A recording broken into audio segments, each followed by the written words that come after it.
C'est un sujet qui a été annoncé sur Internet et très attendu par plusieurs téléspectateurs. Nous recevons Joël Lamika, influenceur sur les réseaux sociaux, également communicant, pour parler de ce dossier qui secoue la toile. Laure Lombo, le pasteur Laure Lombo, qui est au cœur d'un scandale négrophobe, si on peut se le permettre. Bonsoir Joël Lamika. Bonsoir Christopher.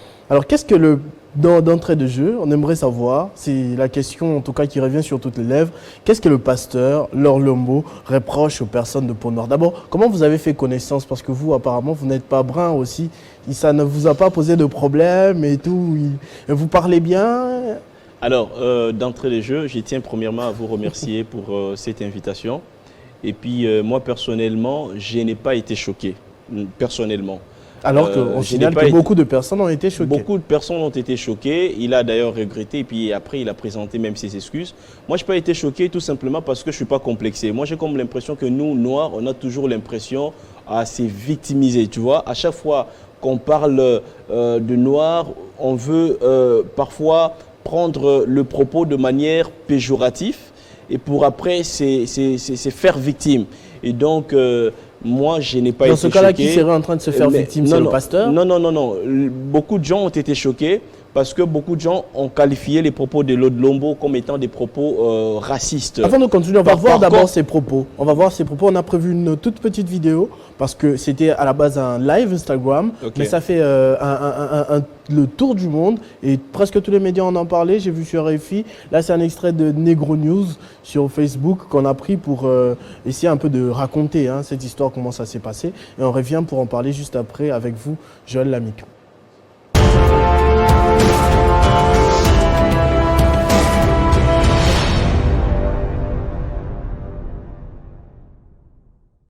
Le séjour des morts. C'est quel genre d'enfant que vous allez faire?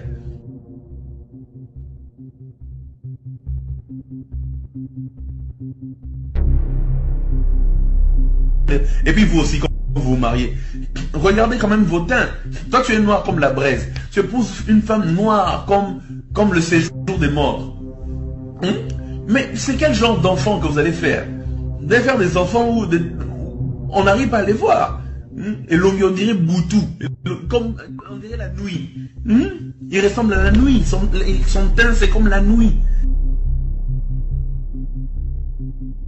Il faut quand même aussi voir, il faut voir quand même, toi tu es noir, il faut quand même voir, elles ne sont pas trop noires non plus, et tout, voilà, quelqu'un de clair, un petit mélange.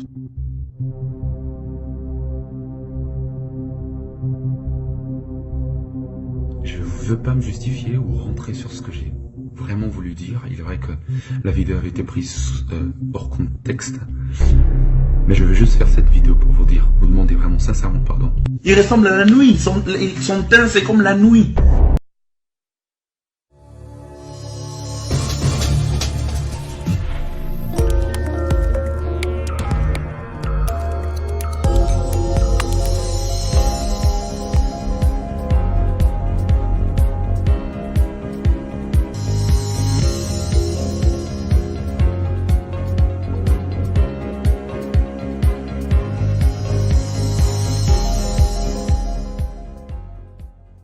Alors, Joël Lamika, ça faisait peut-être longtemps que vous n'aviez pas vu la vidéo, parce que c'est parti à partir de jeudi déjà, je crois. Oui. Répondez-moi sincèrement, si l'on vous bandait les yeux, ou encore si vous ne saviez pas que Laure Lombo était pasteur avant, quand vous suivez cette vidéo, est-ce qu'il ressemble à un pasteur dans ses propos? Non. Sincèrement. Écoutez, très sincèrement, à l'ère actuelle, il n'est pas important de tenir des propos coloristes. Ça, je suis vraiment conscient. Et nous l'avons tous condamné. Encore moins venant d'un pasteur quand on sait justement, comment... moi, ce qui m'intéresse, ce n'est pas du fait qu'il soit pasteur ou pas. C'est d'abord une personnalité publique. Le fait est que le pays est à 90%, on va le dire comme ça, chrétiens, et les églises protestantes, si on doit dire ça comme ça, sont vraiment ancrées dans la morale des plusieurs Congolais. Ils sont considérés comme des leaders d'opinion. Et venant de lui, il risque que des personnes ne puissent croire à ça aveuglement et se livrer à de telles pratiques. Alors, les propos coloristes ne peuvent pas être encouragés tout naturellement parce que déjà pour une telle personnalité. Lord Lombo est suivi par plus de 150 000 personnes sur Facebook, par plus de 100 000 personnes sur Instagram, et ainsi de suite. Et donc, lui, à son statut, il ne peut pas se permettre de tenir ce genre de propos. Mais ce ne sont pas les propos racistes comme veulent le faire passer certaines personnes, parce que Lord Lombo c'est noir, sa mère est noire, donc on ne peut pas être raciste et en même temps évoluer évoluer paisiblement dans un environnement de noirs. Par contre, ce sont des propos coloristes et ce sont des propos que nous avons tous condamnés, tout naturellement parce que, Lord Lombo, au regard de son statut, il a des fans, parce qu'il est aussi un artiste et musicien. Et donc, dans cette multitude de fans que Lord Lombo a des femmes qui sont noires. Lord Lombo a des fans qui sont blanches.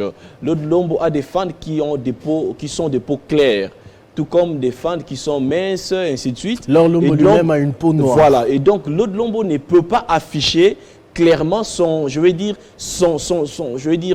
faible, hein, si vous me le permettez, il ne peut pas afficher clairement son faible à l'égard de femmes de peau ou de teint clair. Par contre, lorsque vous regardez la vidéo, c'est ce qui ressort clairement. S'il faut faire une analyse là-dessus, c'est ce qui ressort clairement. C'est la déduction que j'ai faite justement un complexe d'infériorité. Alors, s'agit-il d'un complexe d'infériorité? Dans ce cas, je dirais 70% des Congolais ont ce complexe-là. Parce qu'en réalité... C'est des études que vous avez menées où? Non, parce qu'en réalité, les propos tenus par Lord Lombo sont les propos qui se tiennent dans nos milieux respectifs. Ça veut dire que on a l'habitude de se le dire et de se le permettre. Voyez-vous, moi j'ai toujours eu l'impression que le noir était beaucoup plus raciste d'ailleurs que le blanc. Je vous jure.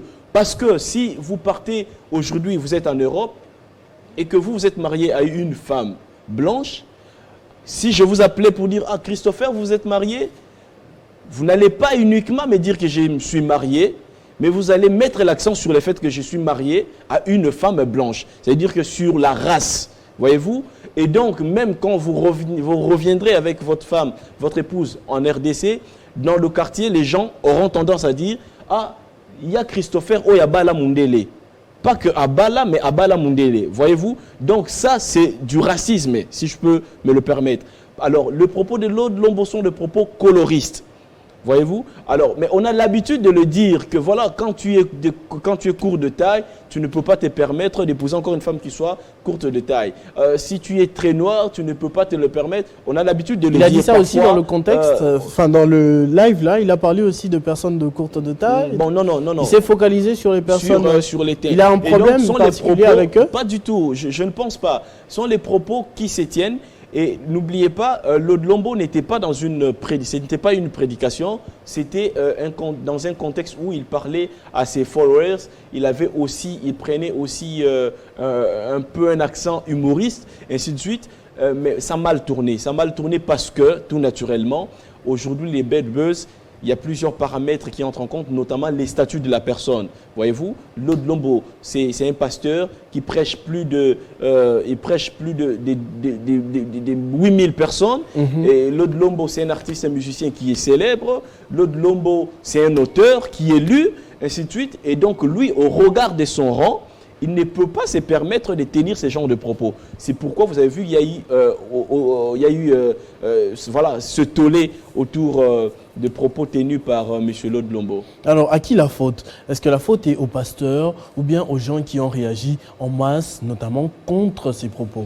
Alors, moi, je ne peux pas aujourd'hui dire la faute revient aux pasteurs ou encore aux gens qui ont relayé, parce que les gens n'ont fait que les relayer. N'oubliez pas, nous sommes à l'ère du numérique. Donc, à l'ère du numérique, les réseaux sociaux, nous vivons dans une société où chacun de nous fait la surveillance de l'autre.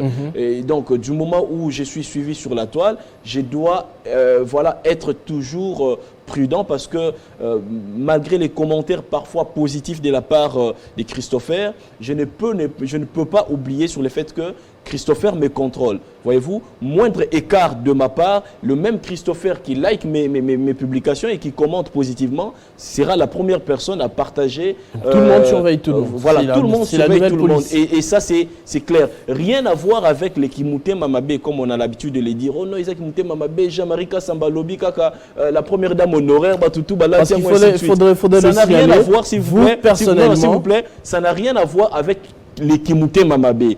C'est juste que nous vivons dans une société du numérique. Nous sommes à l'ère du numérique. Dominique Annette parle d'ailleurs de l'après-communication où les consommateurs de l'information sont devenus des consommateurs de l'information. Les gens ne consomment plus l'information uniquement, mais les gens prennent l'information qu'ils consomment, ils deviennent eux aussi producteurs de l'information ou prennent l'information, remodifient pour finalement produire aussi une autre information. Rien à voir avec les Kimouté Mamabé. Les gens sont également dans la quête permanente de LOL, des likes, ainsi de suite. Comme je le disais tout à si l'heure, je dois être le premier à partager les scandales de Christopher, je vais me le permettre. Mais pourquoi les gens ont beaucoup plus de plaisir à partager le scandale plutôt qu'à supporter? Est-ce que vous ne remarquez pas qu'à chaque fois que quelqu'un fait une gaffe, c'est là que ça attire beaucoup plus Vous êtes journaliste, et parce que vous savez... On n'a pas à saluer. Vous êtes journaliste et vous le savez très bien. Ce qui intéresse les gens, c'est ce qui sort de l'ordinaire. Donc, quand je suis aujourd'hui nos médias qui communiquent à longueur de journée, le ministre de l'Agriculture a reçu son homologue nigérien, et ainsi de suite. Cela n'est pas une actualité. Voyez-vous, l'actualité, c'est ce qui sort de l'ordinaire. Et voilà, quand tu partages une vidéo ou encore une photo qui sort de l'ordinaire, c'est là que ça intéresse beaucoup de gens. Surtout si vous êtes une personnalité publique, surtout si vous êtes très suivi sur la toile, cela va peut-être mal tourner pour vous. Et donc, par exemple, vous n'aviez rien contre le Makutano, ce n'était pas les Kimouté Mamabé? Rien à voir avec les Kimouté Mamabé. Moi, je suis entrepreneur. Je vois combien Makutano est devenu un réseau très important pour les hommes d'affaires congolais. Mais après, je me dis quelles sont les retombées de Makutano sur les vécus quotidiens des Congolais. Parce qu'un entrepreneur aussi important, les entrepreneurs aussi importants qui fréquentent les réseaux Makutano devraient voir dans quelle mesure entreprendre pour répondre à certains besoins des populations. Aujourd'hui, imaginez-vous, la RDC part acheter plus de 60 tonnes de maïs à la Zambie. Où sont nos entrepreneurs à nous? Où sont les anciens qui sont Où sont les Bemba? Où sont voilà, tous ces grands entrepreneurs que nous avions à l'époque? Aujourd'hui, on a presque les entrepreneurs people. Voilà, on invite Eto, on prend photo avec Eto lors de Makutano et après. Voyez-vous, c'est justement ce que moi je reproche au Makutano. Il devrait y avoir une volonté de résoudre les problèmes, voilà, les problèmes qui gangrènent notre société. Ça, c'est un élément. Deuxièmement, lorsque tu regardes le Makutano, il y a tous les patrons de grandes banques qui s'y affichent, mais combien sont les banques aujourd'hui qui accompagnent des jeunes entrepreneurs? Combien sont les banques qui sont en mesure de pouvoir vous apporter un crédit?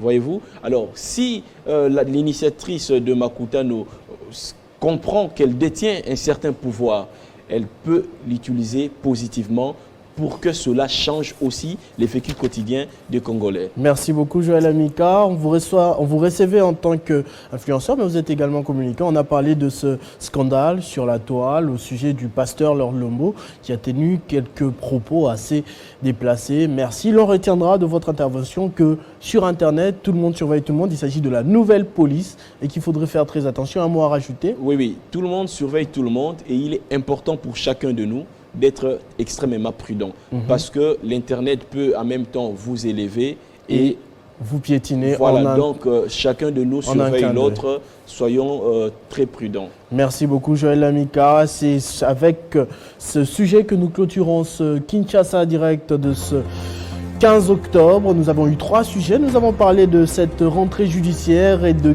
quel genre d'appareil judiciaire nous avons besoin pour construire un véritable état de droit. Nous avons également parlé de l'entrepreneuriat. Est-ce qu'il était possible de développer ce pays avec l'entrepreneuriat? C'était avec Mathieu Tekizala. Et nous avons clôturé tout à l'heure avec Joël Lamika qui a parlé de ce scandale dans lequel se retrouve le pasteur Laure Lobo qui, l'on signale, s'est excusé bien évidemment pour ses propos déplacés. Merci beaucoup de votre attention soutenue. Dans quelques minutes, ce sera le journal de Gaëtan Kouba-Bouranzi. L'on se retrouve très prochainement avec le même plaisir. Vivez heureux, vivez 100 ans, mesdames et messieurs.